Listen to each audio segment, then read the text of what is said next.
wieder an der Show, 44 Stunden, Cornucopia Momento. Cornucopia, das heisst, das ist das Füllhorn und ich arbeite da am Moment von der Kunst. Wir haben unsere Freunde, die gerade online waren, wo wir wissen, dass sie begabt sind und dass sie gute Kunst machen, oder? Haben wir gefragt, ob sie bereit wären, etwas von ihrer Kunst bei uns zu lesen, also online zu tun. Und das haben sie dann auch gemacht und das ist das Resultat. Das sind wahrscheinlich 100 oder 200 Leute, ich kann die nicht alle kennen. Ich habe meine Netzwerke, also ich kenne halt ein paar Leute. Und die kennen dann halt auch wieder ein paar Leute und so. Und so geht es dann halt über Empfehlungen weiter. Und viele Leute kenne ich auch. Also zum Beispiel, es gibt dann zum Beispiel Feders Boa, die kenne ich halt von Ausstellungen, habe ich aber persönlich nie kennengelernt. Und ich denke, das ist auch umgekehrt, dass ich mich wahrscheinlich auch kenne, aber habe mich jetzt auch noch nie geredet mit mir. Oder? Also du machst selber auch Kunst in dem Fall. Was machst denn du? Ich bin eigentlich Kunstsupporter. Also meine Kunst besteht darin, dass ich eine Dienstleistung für Künstler zur Verfügung stelle. Mein Logo ist eben das BOOB. Das sind 2 Ohren und 2 Augen, um deine Kreativität zu unterstützen. Das ist mein Slogan. Und das ist eigentlich das, was ich mache. Also ich bin eigentlich Kunstsupporter und nicht in dem Sinn wirklich Künstler. Und meine Kunst besteht eben darin, Kunst passieren zu lassen. Okay. Das muss jetzt nicht unbedingt ich sein, der Kunst macht. Also ich möchte etwas bewegen in der Kunst. Das kann aber auch sein, dass ich selber... also meine Kunst besteht eigentlich darin, dass ich es anderen erleichtere, ihre Kunst zu machen. Das beinhaltet relativ viel. Das sind Audioserver, Videoserver, Fragen beantworten, Webseiten machen, Technik zur Verfügung stellen.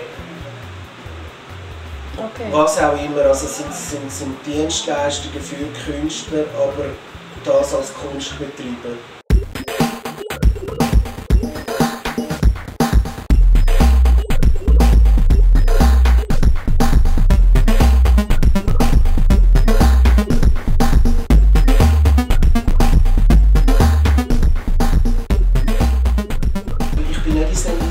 Second Life gehen Geld sammeln, sondern ich habe eigentlich immer Vertrauen gesammelt, also Trust.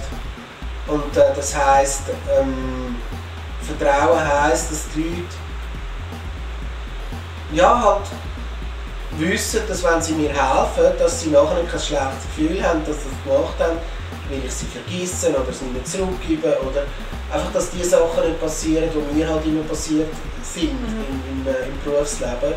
Und dass ich das kommunizieren kann, also dass es eben wirklich 2 Ohren und 2 Augen, die dich unterstützen, deine Kunst zu machen, die nicht da sind, damit ich nachher mein Label kann über deine Kunst draufkleben und es nachher meine Kunst ist, was halt oft passiert.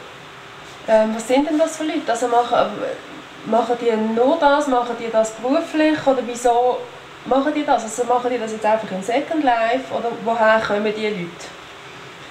Ich denke, damit man eine gewisse Qualität herbringt, kommt man wahrscheinlich aus dem kreativen Bereich. Ich weiss es aber ehrlich gesagt nicht. Ich weiss ganz wenig von diesen Leuten, was sie im wirklichen Leben machen. Ich weiss zum Teil nicht einmal, ob das ein Mann oder eine Frau ist. Das spielt aber im Second Life auch nicht wirklich eine Rolle. Also wenn man nicht in enge Beziehungen tritt, was heisst, dass man jeden Tag miteinander zu tun hat, spielt es eigentlich keine Rolle, ob jetzt hinter einem Avatar ein Mann oder eine Frau steht. Und da ein bisschen der Bachrauschen im Hintergrund, das ist ein Gebiet, das ziemlich ländlich ist. Warum machst du das ausgerechnet hier, wo ja wahrscheinlich die Leute nicht wirklich viel von dem schon einmal gesehen oder gehört haben? Warum genau hier in Reigoldswil? Das ist eben das Spannende am Second Life. Das sind die Leute, die wohnen überall auf der ganzen Welt verstreut. Die sind eben nicht einfach in der Schweiz verstreut oder in Zürich verstreut, sondern sie sind auf der ganzen Welt verstreut. Also die Leute, was Sie jetzt gerade gesagt haben, so Länder, wo man jetzt in den Sinn kommt und wirklich weiss, die kommen von dort, das wären also Angefangen mit Argentinien, Mexiko, Amerika, fast ganz Europa, also Spanien, Portugal, Italien, Schweden, Deutschland, Holland und so weiter und so fort. Oder Japan, Australien. Wäre fast vielleicht schneller gegangen, wenn ich die aufzählt, die es nicht herkommen. Und von dem her spielt es keine Rolle. Ich bin halt von der Schweiz und dann finde ich es halt speziell spannend, wirklich in der Schweiz eben einfach das noch zu zeigen, das kann irgendwo stattfinden. Also wir sind eigentlich es ist halt eine virtuelle Stadt, die nicht mehr ortsgebunden ist.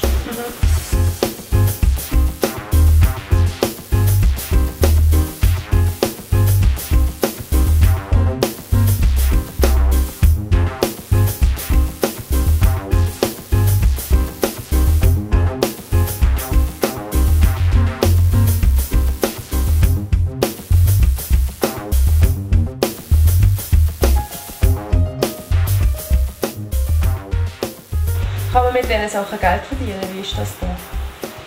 Da muss ich jetzt ehrlich sagen, das weiss ich nicht richtig, ob man jetzt Geld verdienen damit oder nicht. Man hört von Leuten, die Geld verdienen, aber jetzt nicht wirklich mit Kunst, sondern mehr mit Architektur, zum Beispiel Bauen für Lindenlabs oder so. Kann schon lukrativ sein. Also die haben Aufträge von Firmen, die eben bestimmte Vorstellungen haben. Meistens sind das Konferenzräume, die man bauen für die Firmen, wo sie dann interne Konferenzen machen, Meetings und so. Die verdienen schon Geld. Also die können schon etwas über für das, was sie machen. Und die arbeiten eigentlich auch zum relativ normalen Tarif. Also einfach so Grafikerlohn.